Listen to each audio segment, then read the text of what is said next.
Le sachiez-vous? En septembre 2014, Markus Persson, le créateur de Minecraft, cède les droits de son jeu à Microsoft pour la modique somme de 2,5 milliards de dollars.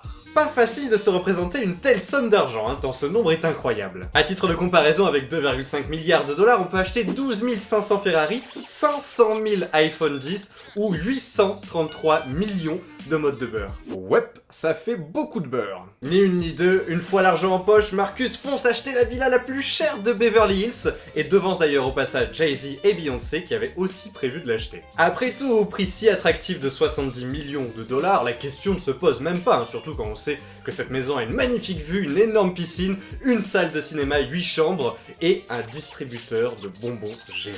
Un an après, en vacances à Ibiza avec ses nouveaux amis particulièrement célèbres, Notch va poster sur les réseaux sociaux un tweet qui va enflammer les médias.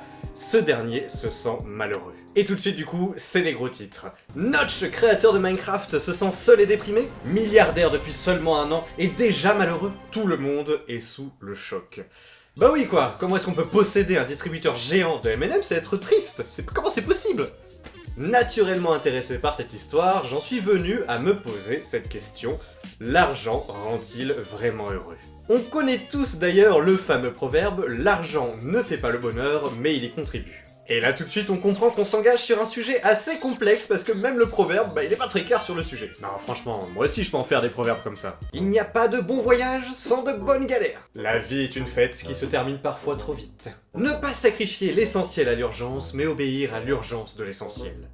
Bon ok, j'avoue, celui-là il est pas de moi. Et pour comprendre l'impact de l'argent sur notre bonheur, eh bien il faut remonter 3000 ans en arrière, en l'an moins 3000 avant YouTube.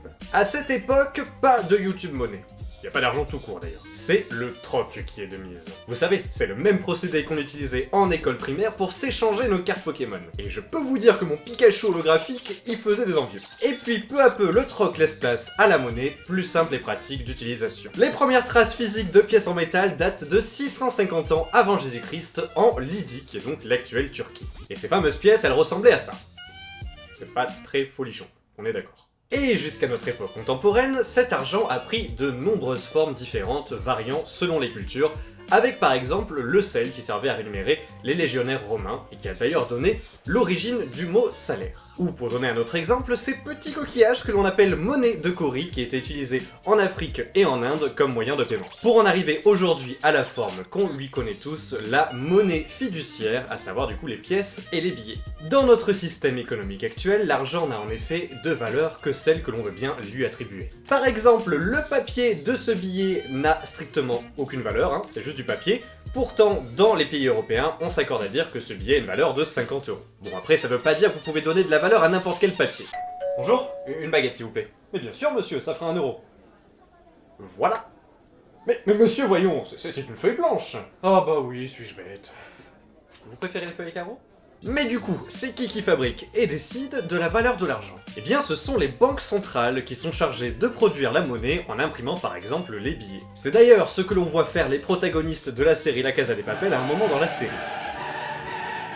El trabajo mejor pagado de la historia. D'ailleurs, le bâtiment qui est filmé dans la série et qui est censé être la Casa de la Moneda n'est finalement que la façade du Conseil supérieur de la recherche scientifique, qui est donc un bâtiment tout autre, puisque la Casa de la Moneda, elle existe bien sûr à Madrid, mais c'est un bâtiment avec assez peu d'espace finalement autour pour filmer, donc ça ne convenait pas aux besoins des réalisateurs. La valeur de la monnaie que peut émettre un pays dépend alors de la confiance que l'on accorde mondialement à ce dernier, et dépend de sa richesse, de sa stabilité ou de sa croissance économique. D'où le nom de monnaie fiduciaire, dont la racine latine fiducia signifie la confiance. Et oui, je garde ce billet de 50 entre les mains pour attirer votre attention. Cette valeur de la monnaie, elle n'est donc pas fixe, et il est arrivé qu'une monnaie se voit dévaluer et perde alors totalement sa valeur. Ça a d'ailleurs récemment été le cas du Bolivar au Venezuela. Des billets sans valeur plein les poches, et bien les gens se sont mis à les recycler en les transformant par exemple en sac à main ou en porte-monnaie, ou tout simplement en les jetant dans les rues.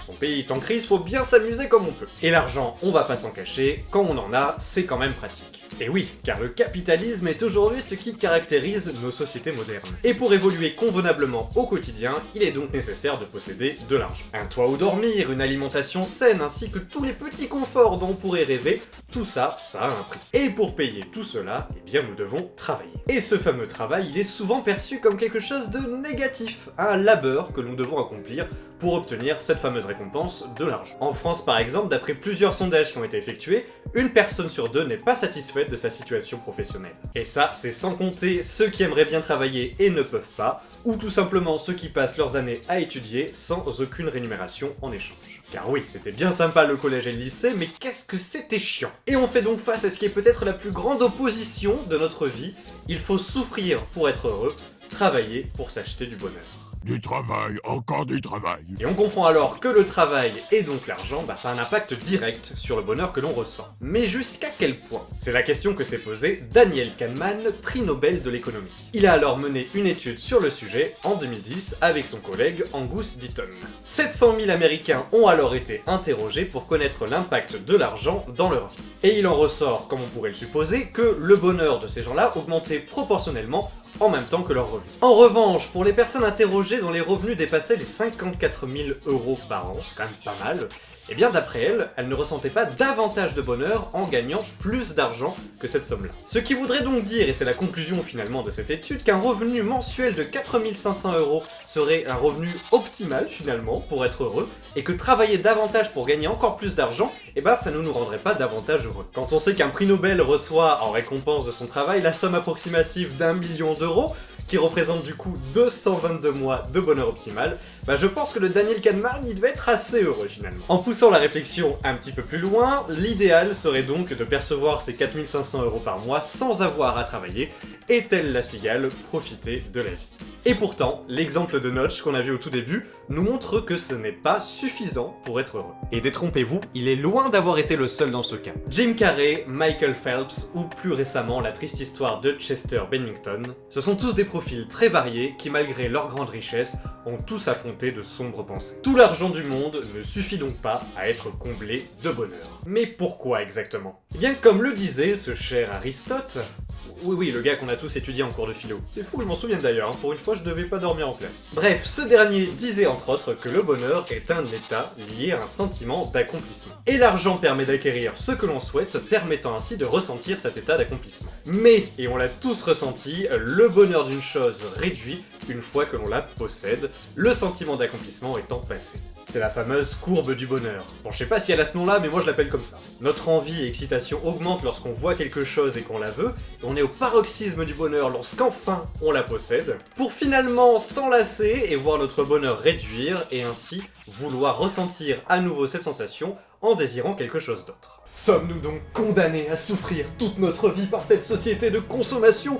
Nous faisons miroiter un bonheur idyllique pour ne finalement ressentir qu'un plaisir partiel et éphémère. Heureusement, ça c'est à vous d'en décider. Car le bonheur, c'est quelque chose de personnel, de subjectif, et en lien avec beaucoup d'autres facteurs. Relations sociales, rythme de vie sain, ou sentiment d'accomplissement et de réussite personnelle sont d'autant de facteurs qui peuvent influencer sur notre bonheur. Et en fonction de l'utilité que vous en ferez, l'argent devient l'une des clés pour expérimenter une vie heureuse. Mais penser que l'argent seul est un tremplin vers le bonheur serait à mon sens une belle erreur. Car au final, chacun possède sa propre définition du bonheur, et c'est là tout le challenge de la vie que de trouver cette dernière.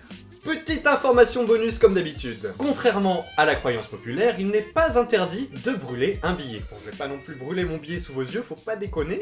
Car en effet, l'acte très connu de Serge Gainsbourg brûlant à la télévision un billet de 500 francs n'est plus illégal depuis 1994, depuis l'abolition du coup de cette fameuse loi. Rien ne vous empêche donc, comme l'a fait Pablo Escobar dans la série Narcos, d'allumer votre cheminée avec des liasses de billets. Après tout, si ça le rend heureux.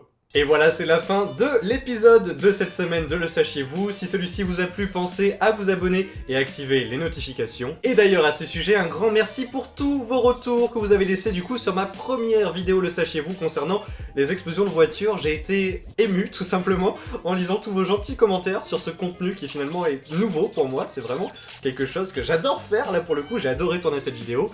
Et j'avais un petit peu peur de votre avis, de votre jugement face à ceci. Je suis très content de voir que ça vous vous a plu. Voilà, rendez-vous du coup dans une semaine, et d'ici là, eh bien, portez-vous bien. Ciao tout le monde.